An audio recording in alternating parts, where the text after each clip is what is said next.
The following is a tutorial on how to use the Media Audit's toolbar. Depending on the report you are viewing in the Media Audit software, your toolbar will generally contain many of the same buttons. However, with some reports, it will vary. Here is an example where we have created a ranker report. At the top, you can see the toolbar. The first button on the toolbar is the base button. The base button will allow you to filter your report by a qualitative target, a zip code or cluster of zip codes, a county or cluster of counties. In this example, we originally ranked a number of media on fast food consumption at McDonald's. One of the features of the base button is that you can further filter your report by as many as 2 additional targets. For example, if McDonald's were doing a promotion around the NFL, then we could filter this ranker to include pro football fans. In order to do this, all you'd have to do is click Base and then General, which is where we would find this target, and then we'll use the search feature. Once we highlight our target, then all you have to do is click OK, and then OK again to confirm your media and your original target. Now you can see on the top that the base has changed from adults 18 plus to adults who follow pro football on radio or TV. The second button is the media button, which will allow you to modify the list of media for your report. You can either add or delete media. In this example, we'll go ahead and remove one media by holding down our Control key. Highlight the media, click OK, confirm your target again, and you're back to your report. The Targets button is similar. By clicking on Targets, you can change the target for your report. In this case, let's switch from McDonald's eaters to those people who consume fast food 3 or more times in a typical week. The fourth button is the Options button. Here you can modify how your report will appear on screen and when printed. Options available will vary by report. This is an example of what you can modify in a ranker report. Here you can choose to view the sample size, show grid lines, or add a custom logo to your report. You can also choose to remove the rank column or don't show media with 0 values. You can also show a respondent-based column, or if you're creating an Arbitron report, you can choose to include non-radio media in the report. Let's show you how you can put a logo on your report. Click on Set Logo, and from the pull-down, click Set Image, New Image, and then locate your logo on your computer and then click OK.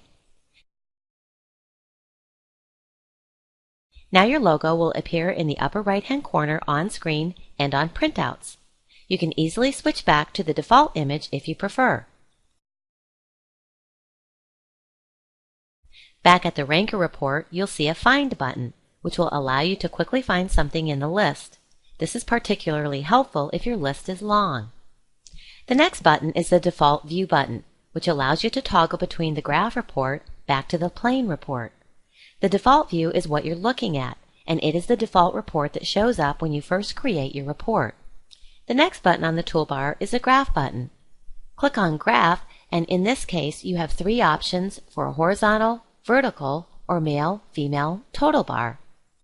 There is a separate tutorial on our website for modifying your graphs, so if you'd like to learn more about the program's graphing capabilities, you may wish to view that tutorial. To refer back to your default view report, simply click on the Default View button.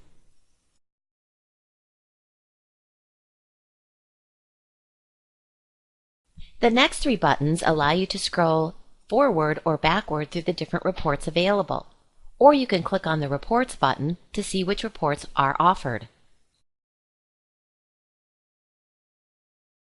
The Print button will allow you to print your report, or if you have a PDF maker as a printer option, you can create a PDF of your report using this function.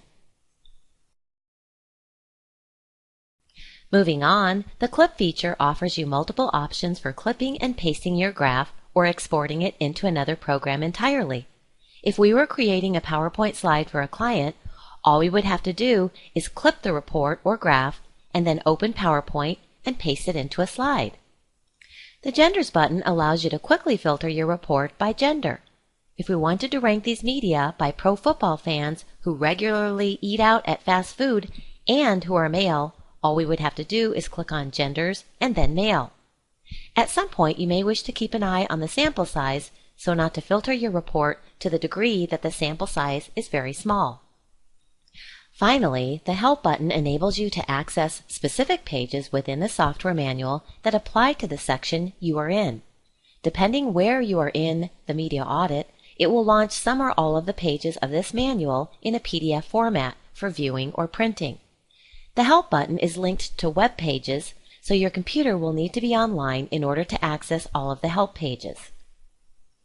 To exit the program and return to the main menu, click Exit. This concludes the tutorial on how to use the Media Audit Toolbar. If you need additional assistance, please feel free to contact our helpline at 1-800-324-9921. For additional tutorials, visit us on the web.